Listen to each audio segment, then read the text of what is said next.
Le clairon.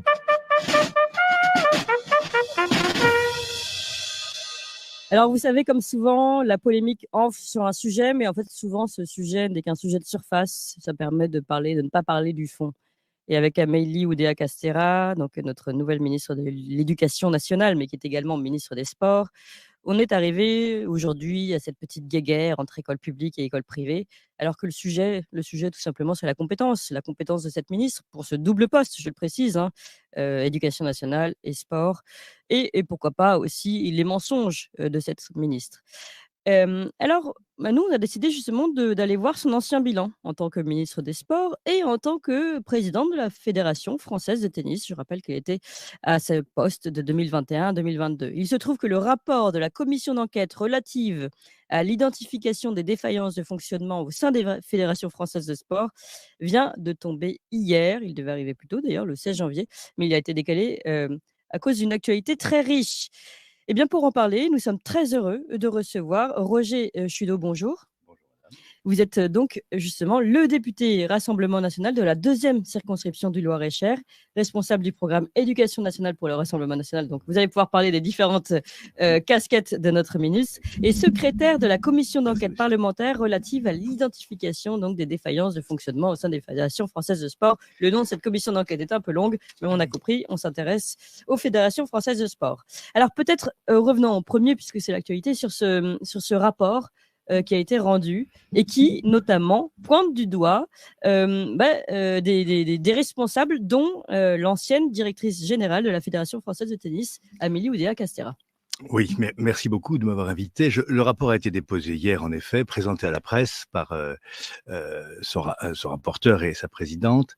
Le groupe Rassemblement national auquel j'appartiens était évidemment membre de cette commission d'enquête. Nous étions commissaires enquêteurs et nous avons décidé, au bout d'un certain nombre d'auditions, de ne plus assister aux auditions, car il nous semblait que la commission fonctionnait selon un biais idéologique qui n'était pas convenable au regard des problèmes que rencontre le sport. C'est pourquoi nous avons fait savoir que nous ne siégerions plus. Pourquoi ? La commission s'est essentiellement consacrée aux turpitudes dans le monde du sport relatives au harcèlement sexuel et sexiste, ce qui est un vrai problème et qui méritait largement qu'on s'y intéresse et pour lequel, évidemment, il ne peut pas être question d'avoir la moindre complaisance.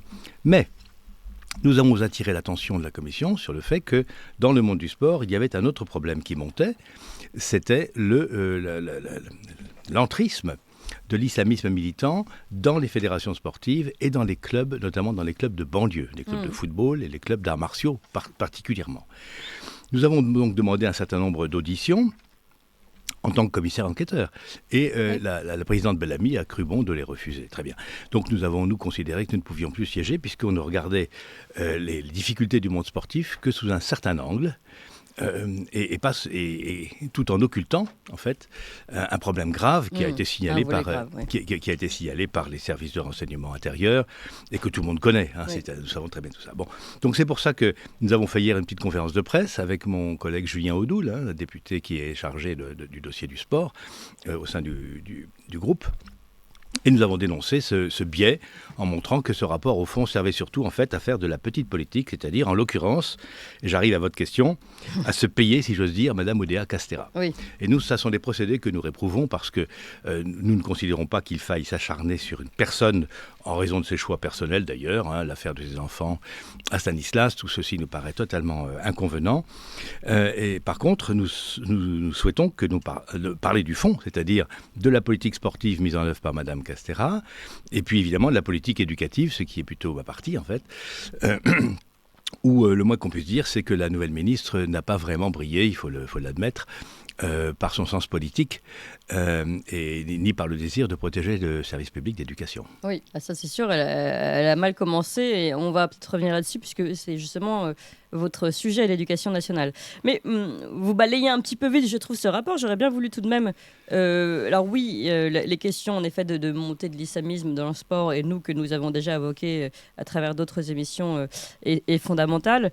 Celui du sexisme l'est certainement autant. C'est vrai que ce rapport parle en effet de ces questions de sexisme et d'inégalité hommes-femmes, mais il y a aussi cette question de rémunération. Là-dessus, vous considérez que c'est anodin d'une certaine façon, parce qu'on parle de rémunération de certains responsables très élevés, voire anormales, et il se trouve que justement, donc, peut-être qu'ils se la payent, mais le rapport épingle, comme vous dites, je reprends votre expression, épingle la ministre de l'Éducation lorsqu'elle était donc à la Fédération française de tennis. Il est question d'une rémunération de 400 000 euros bruts annuels et de 100 000 euros de primes d'objectifs que touchait la ministre à ce moment-là. Oui, il faut dire 2021-2022. Il faut dire que quand on compare cette rémunération à l'efficacité du tennis français dans les compétitions internationales, on est un peu saisi quand même d'effroi. C'est-à-dire qu'on a l'impression que plus on paie les dirigeants, moins nous remportons de compétitions. Mais je ne suis pas spécialiste de la question, mais ça m'a quand même frappé. Non, des rémunérations de ce niveau-là peuvent être considérées dans une fédération sportive qui reçoit de l'argent public, comme indécente. Franchement indécente. Bah oui.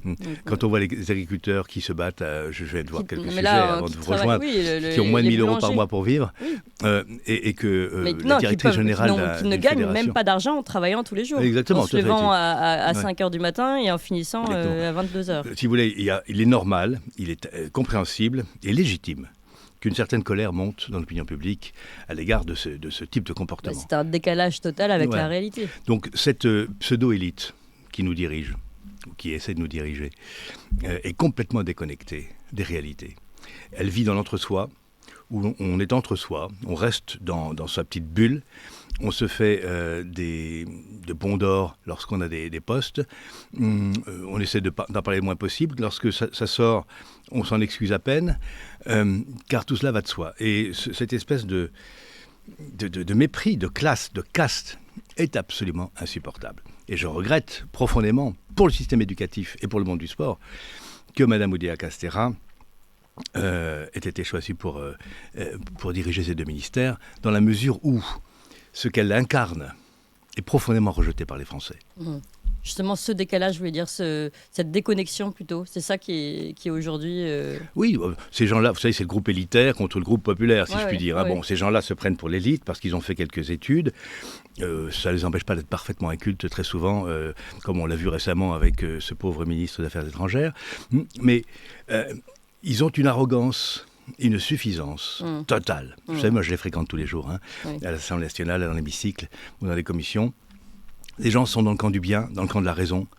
Tout ce qui vient les contredire, les contrarier, les contester, ce sont des complotistes, des crétins, ou des populistes, ou des fascistes. On peut aller jusque-là. Donc, si vous voulez, pour eux, le monde est simple, sauf que le monde sur lequel il règne pour l'instant est en train de s'écrouler. Justement, mais on a vraiment l'impression qu'aujourd'hui, tout ça se fissure. On voit la colère des agriculteurs, mais qui rejoint, on a entendu ce boulanger qui dit « Moi, je suis avec eux de tout mon cœur ». Et je pense que c'est le cas de beaucoup de Français aujourd'hui qui ont un mal-être et qui ne supportent plus cette façon de voir les choses. Et aussi, tout simplement, leur tiraillement, le fait qu'ils ne puissent plus finir leur fin de mois exactement. Donc, vous pensez, vous, là, on sort un petit peu du sujet, mais concernant cette actualité, vous pensez qu'aujourd'hui, on peut arriver à quelque chose, à un véritable renversement de situation ? Je pense qu'on peut le faire en faisant de la politique, en allant aux urnes. Il n'y a pas d'autre solution. Vous présentiez un ouvrage aux armes. Aujourd'hui, c'est aux urnes citoyens. Les armes sont les urnes. Il faut absolument aller voter le 9 juin, en conscience. Là, on parlait des élections européennes. Et voilà, bien sûr. Et puis être au rendez-vous des élections. Mais beaucoup ont l'impression, et là encore, après, on reviendra sur le sujet notamment de l'éducation nationale, que voter aux européennes, c'est peut-être intéressant d'aller aux urnes, mais en fait, comme on est pieds et moins liés par Bruxelles, et on le voit notamment sur ces questions agricoles, avec la PAC. Donc, est-ce qu'on peut vraiment changer les choses de l'intérieur ? Oui, bien sûr. Ça fait une quarantaine d'années qu'on nous le promet, qu'on ne le fait pas. Oui, mais justement, l'argument est réversible. Mêlons-nous qui nous regarde. La France aura 80 députés. Elle peut peser, notamment le Rassemblement national, évidemment, et Jordan Bardella nous pouvons peser avec nos collègues de même sensibilité souverainiste d'autres pays. Sur l'Assemblée parlementaire, sur le Parlement européen, je pense que nous pouvons prendre le pouvoir de l'intérieur et renverser la table. Je le pense sincèrement, il faut le faire. Parce que ce qui se décide à Bruxelles a des conséquences directes, immédiates. Les agriculteurs en savent quelque chose sur notre vie quotidienne. Là, je viens de lire un rapport d'une commission éducative de Bruxelles qui a été votée par 19 députés, c'est vous dire, sur près de plus de 900, qui demande officiellement aux États membres de l'Union de renoncer à enseigner l'histoire nationale pour enseigner l'histoire mondiale et l'histoire européenne en premier lieu. Voyez, et donc, ce genre de choses, ça contribue à grignoter, plus qu'à grignoter, à détruire, à déconstruire progressivement l'idée qu'il puisse y avoir des nations. Or, la nation, je regrette, mais c'est notre horizon indépassable. Et ça ne signifie pas que nous soyons contre les autres nations, ce serait stupide de dire ça. Non, non, pas du tout. Mais la nation, c'est l'expression, l'incarnation par le peuple français de son désir de vivre ensemble. Et que l'Union européenne se mêle d'expliquer aux Français comment ils doivent lire leur propre histoire, c'est un simple exemple. Oui, c'est un simple exemple, j'allais vous dire, il y en a tous les jours. Hein. Voilà. L'Union européenne aujourd'hui déclare la guerre, l'Union européenne signe des contrats internationaux on est parfaitement d'accord, déclare la guerre, fait la guerre, etc. Donc ce sont des choses que nous ne devons pas laisser passer. Oui, mais qui passent en ce moment. Oui, mais précisément, prenons le pouvoir. Le veto en ce moment est en train d'être... les nations n'auront plus le droit de veto désormais. Alors, donc oui, c'est la règle de l'unanimité qui serait remplacée par la règle majoritaire. Ce à quoi nous sommes toujours... Enfin, la France, pour l'instant, s'est toujours opposée, mais manifestement, le président Macron en a décidé autrement, sans consulter le Parlement, pour une question qui relève directement de la souveraineté nationale. Il y a des tas de problèmes démocratiques dans notre pays quand même aussi. Il se passe des choses qui ne devraient pas se produire sans en référer au peuple ou à ses représentants. Donc, il faut aller voter pour ça, pour prendre le pouvoir à Bruxelles et réaffirmer la prééminence des nations sur des constructions supranationales. Alors revenons plus précisément sur, notamment puisque vous êtes en charge au sein du RN des questions et du programme d'éducation nationale. Selon vous, un bon ministre de l'éducation nationale, d'abord, comment jugez-vous les premières annonces éventuelles d'Amélie Oudéa-Castéra et puis, quel serait, selon vous, le bon programme? Alors, pour les annonces, j'en ai pas vu beaucoup. J'ai entendu M. Attal, Premier ministre, continuer à faire l'intérim de la rue de Grenelle en expliquant qu'on allait avoir prochainement des programmes magnifiques sur l'éducation sexuelle. C'est vraiment l'urgence du jour, quand 50% des élèves de 6e lisent encore avec leurs doigts, et que c'est pareil en 4e, et qu'on a 11% d'illettrés à l'âge de 17 ans. Tout ça, ce sont des chiffres officiels. Donc, il y a des urgences. L'enseignement du français, de la langue, de la culture française, des mathématiques et d'histoire est en train de s'écrouler sur lui-même.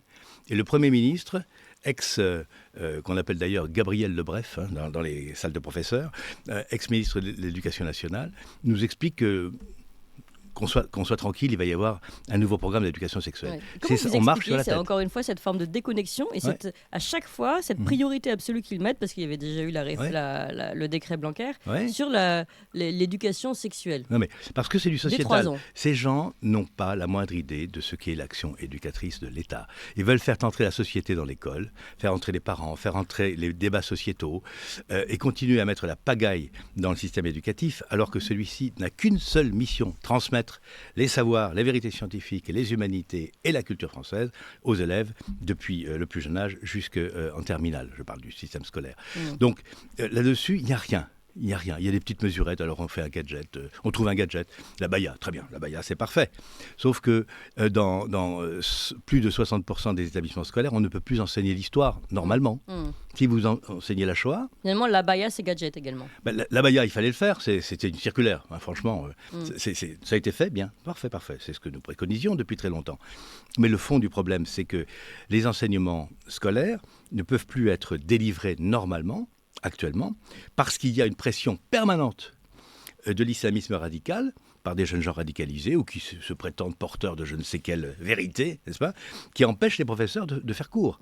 Il n'y a pas que l'islamisme radicalisé, il y a aussi tout simplement des jeunes enfants, des Français complètement déracinés en fait, qui n'ont plus aucune notion, qui sont détruits par les écrans et qui n'ont plus aucune notion de ce qu'est la France, l'histoire. Nous sommes bien d'accord. Il y a bien deux dangers qui menacent la nation, la société française, mais plus largement la nation.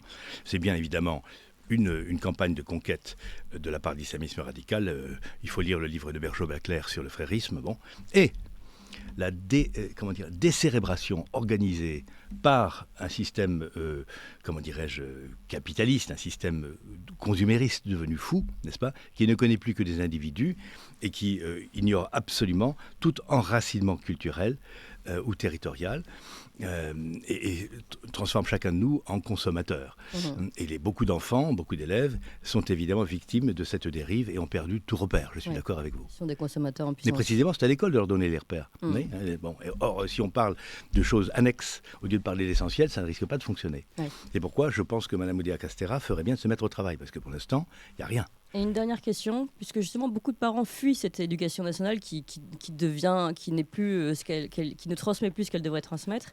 Que pensez-vous justement aujourd'hui de tous les bâtons dans les roues mis notamment à l'école libre ou à l'école à la maison? Alors bon, le fait que l'instruction en famille soit devenue pratiquement interdite, grosso modo, est pour nous insupportable, puisque nous considérons que la liberté d'enseigner est une liberté constitutionnelle.